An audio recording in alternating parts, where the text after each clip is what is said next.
आज हमारे देश में जो ऐतिहासिक दिन है, ये प्रधानमंत्री नरेंद्र मोदी जी की वजह से ही हमें ये सौभाग्यशाली दिन देखने को मिला है। कहीं ना कहीं पूरे देश की, चाहे वो स्वच्छता आंदोलन हो, चाहे वो करप्शन के अगेंस्ट हो, चाहे वो गंदगी के अगेंस्ट हो, ये हमारे प्रधानमंत्री यशस्वी प्रधानमंत्री नरेंद्र मोदी जी के ही हिस्से में सब काम लिखे गए हैं। कोई भी व्यक्ति, कोई भी संस्था, कोई भी धार्मिक संगठन जो है वो कानून से, संविधान से ऊपर नहीं है। एक दीमक की तरह जो एक करप्शन जो इसको खा गई थी और देश को खा रहा था, अब हमारा देश इससे भी मुक्त हो जाएगा। आज हमारे देश में जो ऐतिहासिक दिन है, ये प्रधानमंत्री नरेंद्र मोदी जी की वजह से ही हमें ये सौभाग्यशाली दिन देखने को मिला है।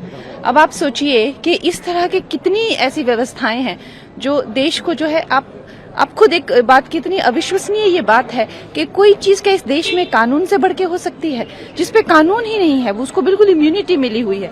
तो इस तरह से गैर कानूनी जो है वो काम में इंडल्ज होती है, दिमक बनी हुई है, ऐसी मैं कह रही हूँ। लेकिन ये जब सब चीजों को कहीं ना कहीं पूरे देश की, चाहे वो स्वच्छता आंदोलन हो, चाहे वो करप्शन के अगेंस्ट हो, चाहे वो गंदगी के अगेंस्ट हो, ये हमारे प्रधानमंत्री यशस्वी प्रधानमंत्री नरेंद्र मोदी जी के ही हिस्से में सब काम लिखे गए हैं।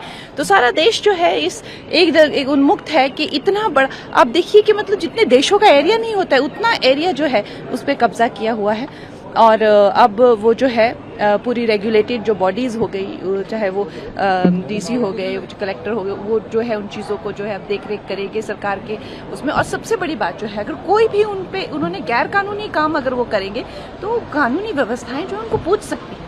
इससे पहले देखिए क्या हालत थी देश की। तो देश ये देख रहा है, समझ रहा है कि चाहे वो कश्मीर हो, चाहे वो अरुणाचल हो, हिमाचल प्रदेश हो, या कोई भी जो काम कितने सालों से रुके हुए थे, वो प्रधानमंत्री नरेंद्र मोदी जी जो है इस देश के लिए कर रहे हैं। गंगा जी, लेकिन जिस तरह से अपोजिशन ने कल कहा कि सरकार इस बिल के बहाने जो माइनॉरिटीज हैं उनके संपत्ति पर कब्जा करने की, इंक्रोच करने की कोशिश कर रही है, उनके रिलीजन में दखल अंदाजी की कोशिश कर रही है, उसके बारे में क्या कहना है?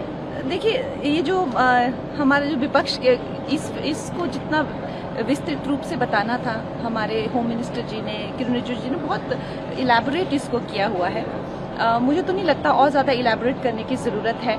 लेकिन मोटा मोटा बात यही है कि कोई भी व्यक्ति, कोई भी संस्था, कोई भी धार्मिक संगठन जो है वो कानून से, संविधान से ऊपर नहीं है। ये जो बिल है, अगर मोटा मोटा इसका मैं कहूँ कि क्या इसकी बॉटम लाइन यही है कि इस देश के संविधान से ऊपर कोई भी नहीं है।